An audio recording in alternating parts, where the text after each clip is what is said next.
What would you do if someone humiliated you for doing your job? Our hero faced disrespect and racism at work, but his response turned the situation upside down. Watch until the end to discover who he really is and how this encounter changed everything. It was a bustling evening at the Urban Haven Cafe. Tables were filling up with patrons, some leisurely sipping cappuccinos, others quickly munching on sandwiches before their next meeting. The air was thick with the aroma of freshly ground coffee, warm pastries, and the faint hum of background music. For most, this place was a brief escape from the city's chaos. But for Jerome, it was just another workday, one of those that blurred into routine. Jerome, a tall man with strong features and a calm, reserved expression, moved silently between tables. His hands worked efficiently with damp rags, plastic trays, and dustpans. This was his job, invisible to most but vital for the cafe's cleanliness and order. He always believed there was nothing shameful about honest work. Respect your job, and others will respect you, his mother used to say, when he was just a boy helping her clean houses for others. But today, those words echoed in his mind with a duller resonance. The sharp sound of heels interrupted his thoughts. This wasn't an ordinary customer. A woman. Tall, elegant, dressed in designer clothes that screamed wealth. Amanda. She walked in with a kind of posture carried only by those who were used to being the center of attention. Her straight back and faint smile radiated confidence, but there was something cold in her gaze that instantly set her apart from the crowd. Amanda chose a table by the window, perfectly lit by the soft evening glow. Sitting down, she casually placed her designer bag, expensive, with a recognizable logo, on the table, and let her eyes wander around the room, as if evaluating everyone present. Her gaze stopped on Jerome, who was wiping down a nearby table. It wasn't a curious or friendly look. It was the kind of glance that carried a mix of indifference and superiority. Jerome felt a chill run down his spine. He recognized that look. He had seen it hundreds of times. It was the kind of look that said, "You're nobody to me." He wasn't afraid of him, 'cause he never lose such a game. He had a bad mood, and he had a pretty bad head the last few nights. The last I'd expected him to be mad, I was such an asshole to remember that. But Amanda wasn't planning to remain a passive observer. At first, it was just a napkin falling to the floor. Then, another.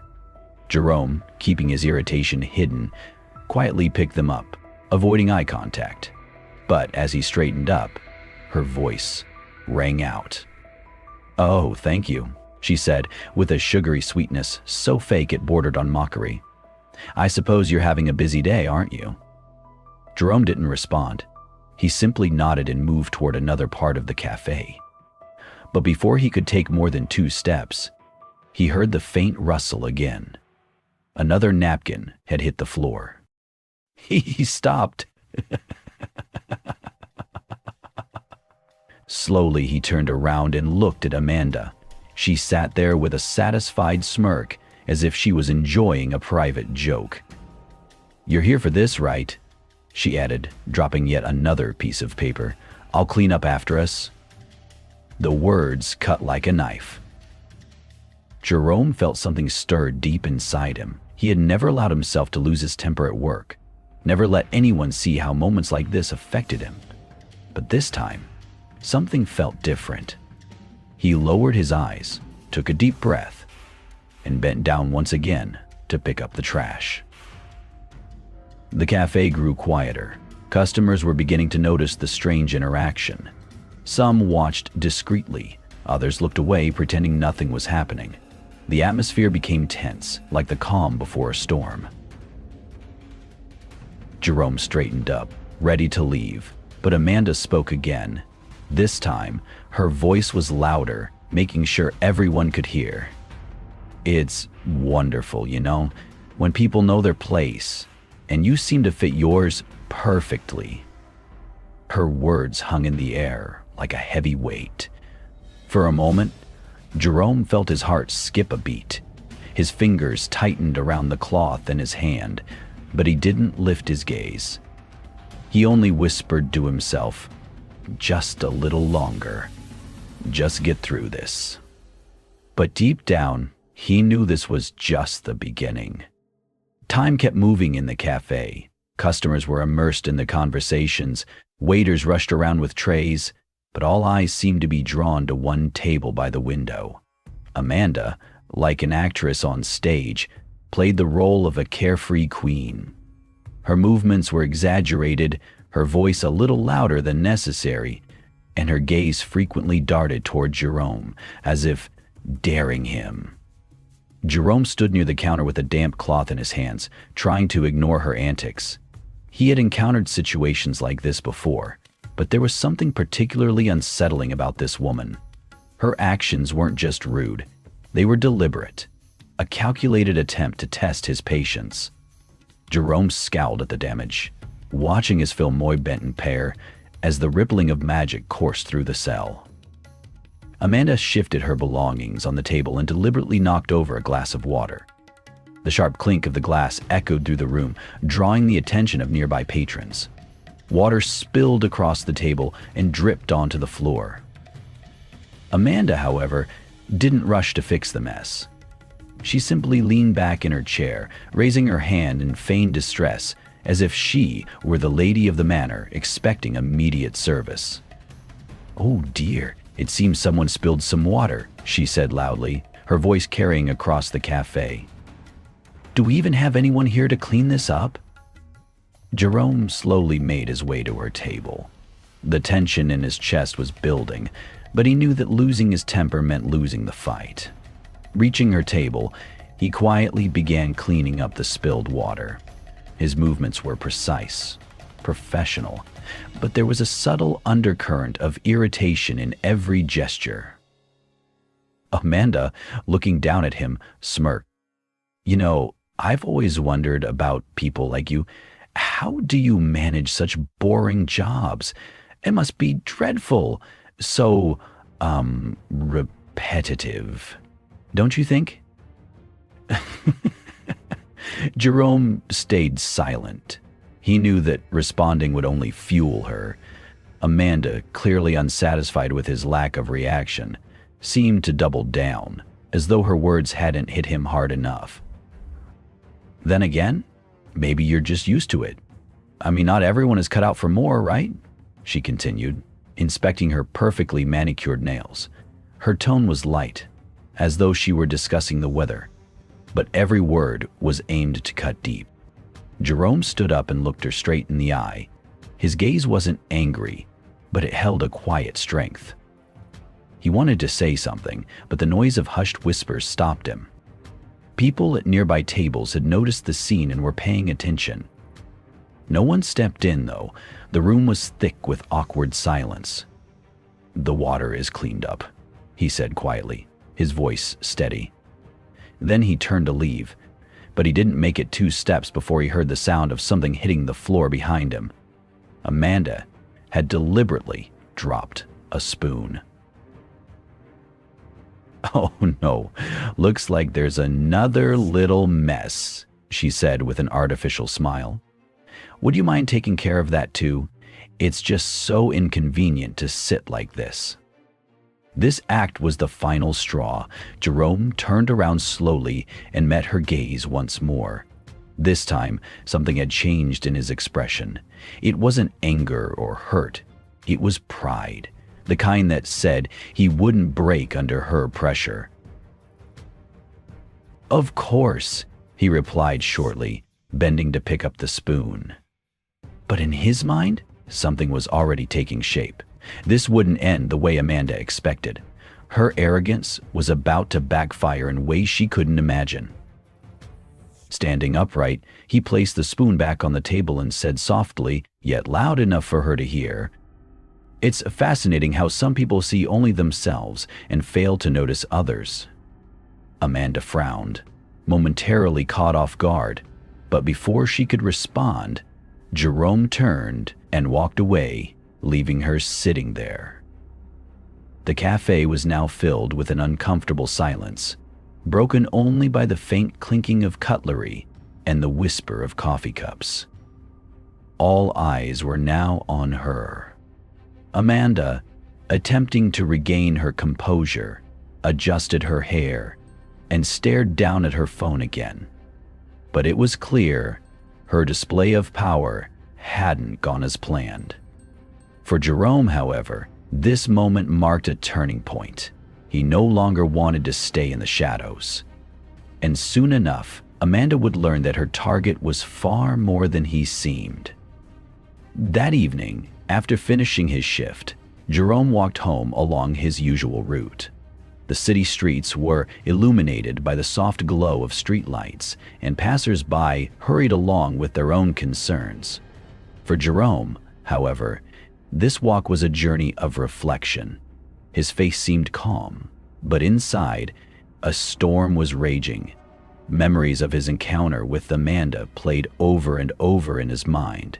Her mocking glances, her cutting words. They tried to leave a bitter mark on his soul, but instead they sparked something else.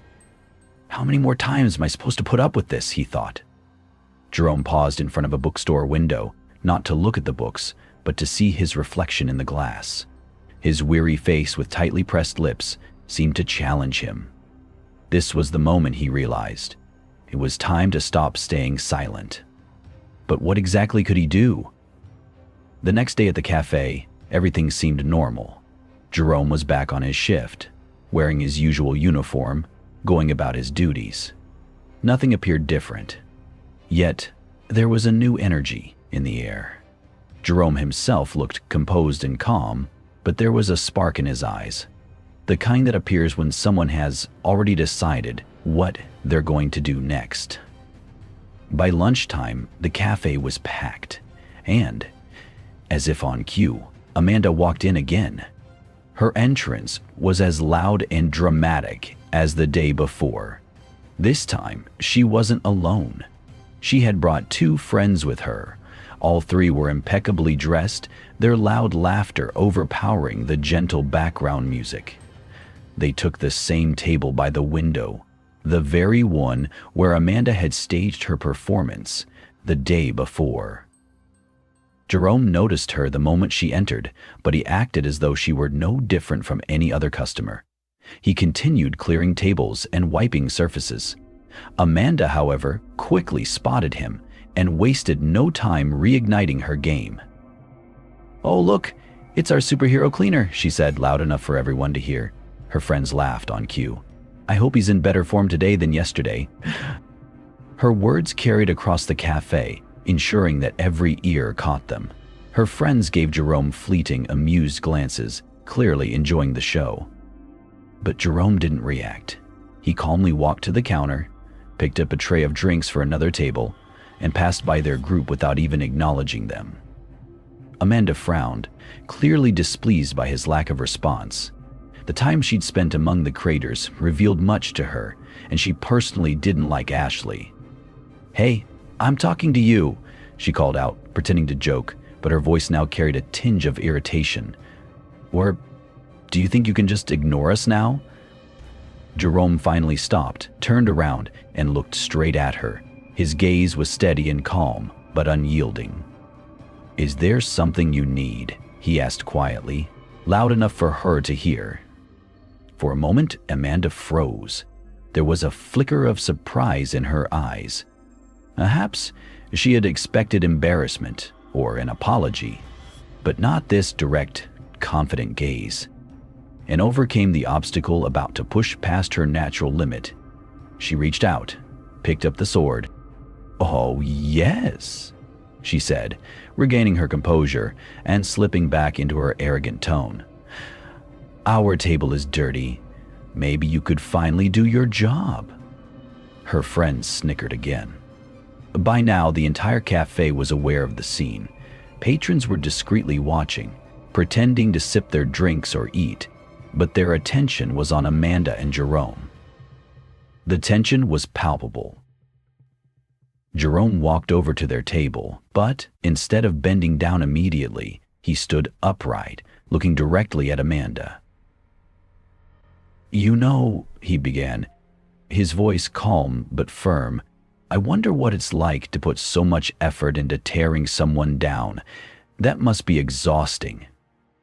The cafe fell silent.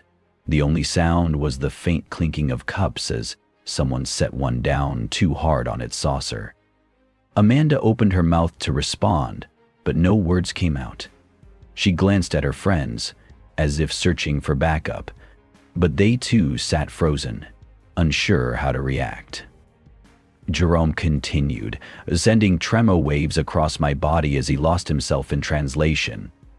I slammed the door off its hinges, immediately materializing into the noxious quagmire that had been the sister's father before me. The smell washed over me like Silax and nauseated. I take pride in my work. It's honest work. But perhaps you're right.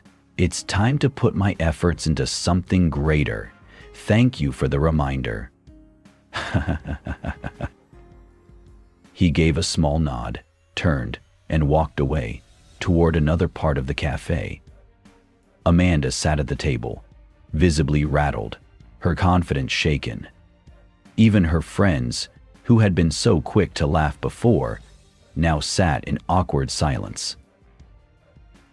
For Jerome, this day marked the beginning of a change. In his mind, a new plan was already forming, a plan to change his life once and for all. Amanda, without realizing it, had become the catalyst for those changes. Several weeks had passed since the day Amanda had tried to humiliate Jerome in the cafe. For her, it was a forgotten trifle, not worth remembering. But for Jerome, it had become a turning point. He no longer saw himself as just a cleaner, tolerating the arrogance of entitled customers. He needed a change, not just for himself, but for all those who, like him, faced such treatment. And now, he was ready to act. On a rainy Wednesday, as the cafe bustled with its usual activity, the door opened once again, and Amanda walked in.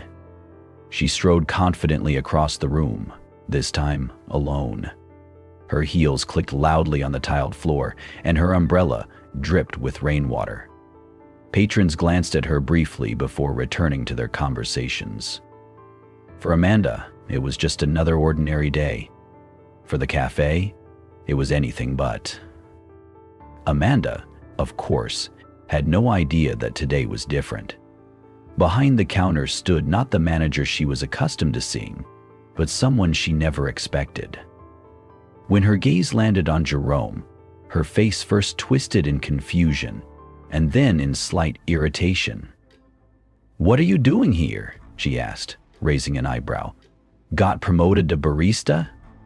Jerome smiled, but there was something in his smile Amanda didn't pick up on. She was about to head to her usual table when she heard the doors close behind her, and the cafe seemed to freeze. From the kitchen, the manager stepped out and addressed everyone loudly. "Today, we have an important announcement. We're excited to share that the cafe is now under new ownership." The word sparked murmurs of interest among staff and customers alike, but they had the strongest effect on Amanda, who spun around abruptly. Her eyes widened as she saw Jerome stepping out from behind the counter to stand beside the manager in the center of the room. "Everyone, please meet the new owner of this establishment, Jerome Hayes," the manager announced with a smile. Amanda froze in place as if struck by lightning. She stared at Jerome, unable to say a word. The very person she had humiliated turned out to be her new boss, quite literally. Jerome scanned the room with a calm gaze and gave a slight nod, greeting everyone. He wasn't looking for dramatic revenge, nor did he want to humiliate her in return. But he knew that his presence alone would speak louder than any words. "Thank you all for your attention," he began, his voice steady and confident. "I'm proud to be here not just as your colleague, but as your new leader. I believe this place can be more than just a cafe. It can be a model of respect and support for everyone." His words were soft but resolute. Amanda, still standing near her table, felt her face flush. Now she understood. This man was far more than she had assumed. Over the next few minutes, Jerome spoke about his plans to improve working conditions for employees, implement training programs for newcomers, and make the establishment a more open and welcoming space. The staff applauded, and customers nodded in approval. Amanda sat in silence the entire time. She felt small and insignificant in front of the man she had tried to belittle just a few weeks ago. When Jerome finished his speech, he made his way toward her table. For a moment, Amanda wanted to leave, but something kept her in place. He approached her, looked directly into her eyes, and said, "Amanda, it's nice to see you again. I hope our service now meets your expectations." His tone was so polite and even that it hit harder than any accusation. She mumbled something like, "Yes, of course," and quickly lowered her gaze. Jerome smiled as if nothing had happened and moved on to speak with other customers. Amanda, feeling the stares of others on her, could no longer enjoy her usual role. Today, the roles had reversed, and she knew it better than anyone. For Jerome, this day was a triumph, not because he had humiliated Amanda, but because he had proven to himself that he was capable of so much more. After his public announcement in the cafe, Jerome got straight to work. Becoming the owner of the establishment hadn't changed who he was. He remained the same calm, hard-working person who valued honest labor. But now, he had the power not just to work, but to change the rules of the game. On his very first day as the new owner, Jerome called a meeting with the staff. They gathered in a small conference room, still a little surprised by everything that had happened. Many of them knew Jerome as a kind and reliable colleague, but the fact that he was now their boss added a note of respect and even admiration to their feelings about him. Jerome started with a simple but powerful statement. "Everyone in this room is part of the team that has kept this cafe running. Each of you matters. My goal is to make this place not just welcoming for guests, but a place where you feel comfortable working." His words sparked a quiet murmur among the staff. Jerome continued, "I know what it's like to work in the shadows. I know how it feels to be overlooked, to be taken for granted. That ends today." He laid out his plans: increased wages for employees, the introduction of bonuses for tenure and initiative, and a revision of working conditions.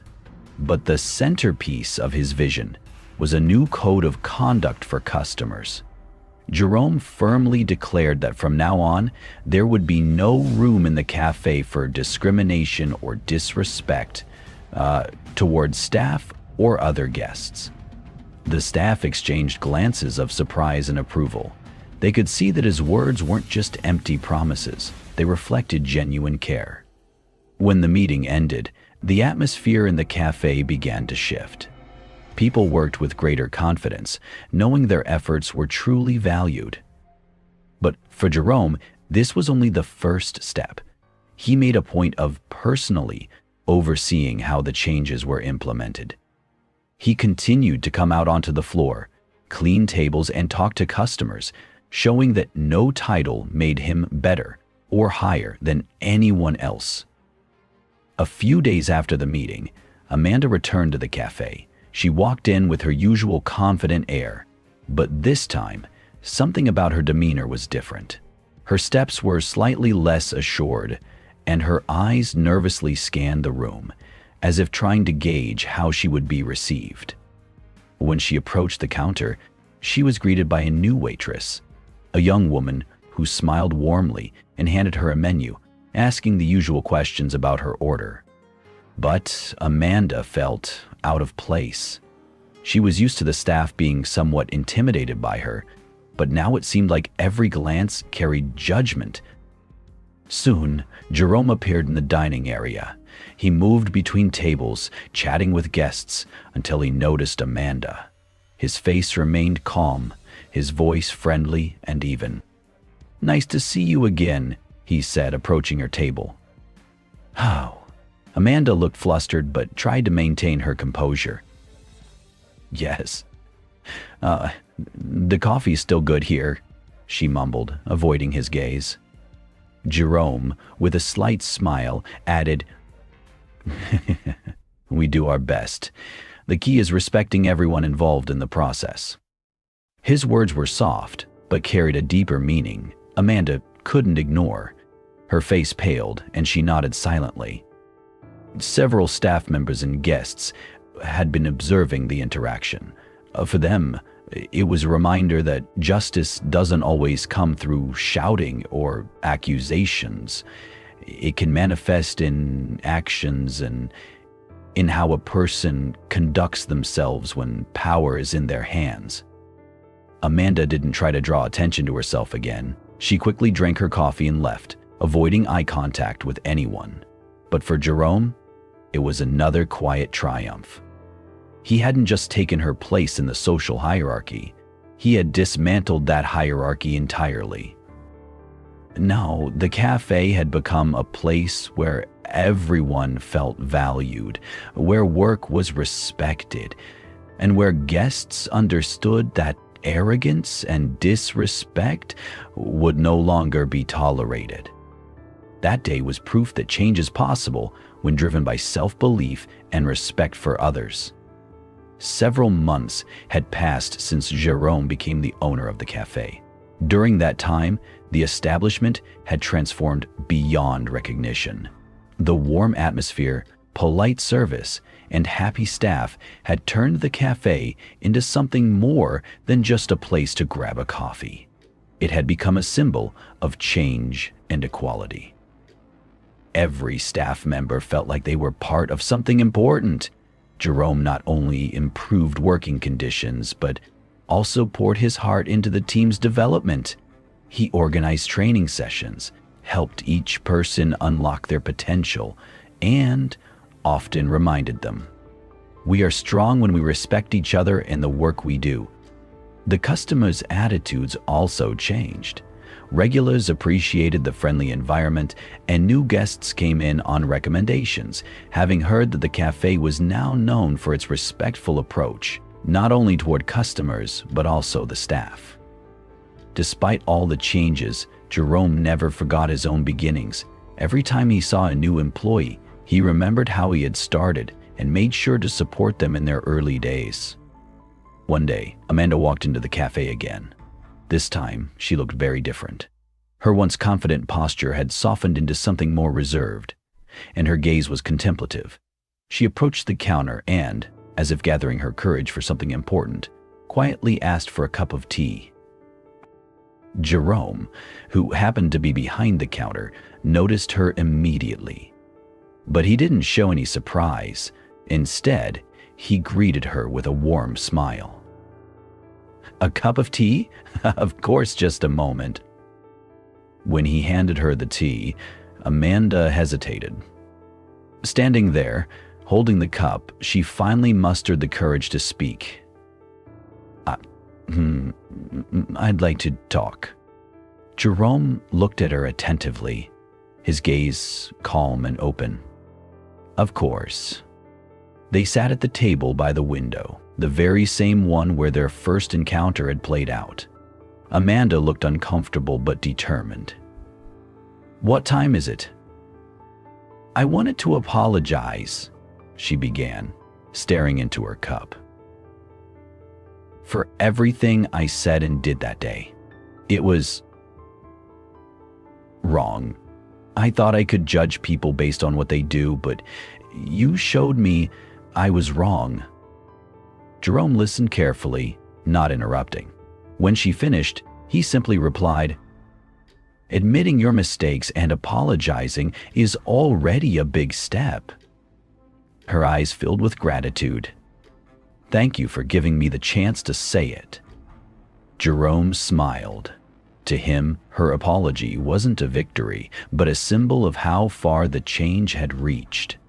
People were beginning to change, not out of fear or obligation, but because they could see another way. After that meeting, Amanda began coming to the cafe more often. She chatted with the staff, left generous tips, and was always polite. Her transformation became a reminder to everyone of how important it is to give people the chance to grow and change. Jerome's cafe continued to thrive. It was no longer just known as a cozy spot, but as a space where everyone was valued. For Jerome, it wasn't just a business, it was his legacy. A testament to how patience, perseverance, and a belief in justice could change the world. This story is a reminder that respect and kindness can transform not only an individual's life, but an entire community. Jerome's journey from an unnoticed worker, subjected to humiliation and undervaluation, to a leader who inspires others by example, proves that dignity and determination can create meaningful change even in the most challenging situations. Amanda, faced with the consequences of her behavior, changed as well. Her transformation demonstrated that acknowledging one's mistakes and striving to improve are steps that make us better people. This story teaches us not to judge others based on their role or status, and to remember that behind every job and every person, there is something greater. The world changes when we begin to see each other as equals and work together towards something bigger.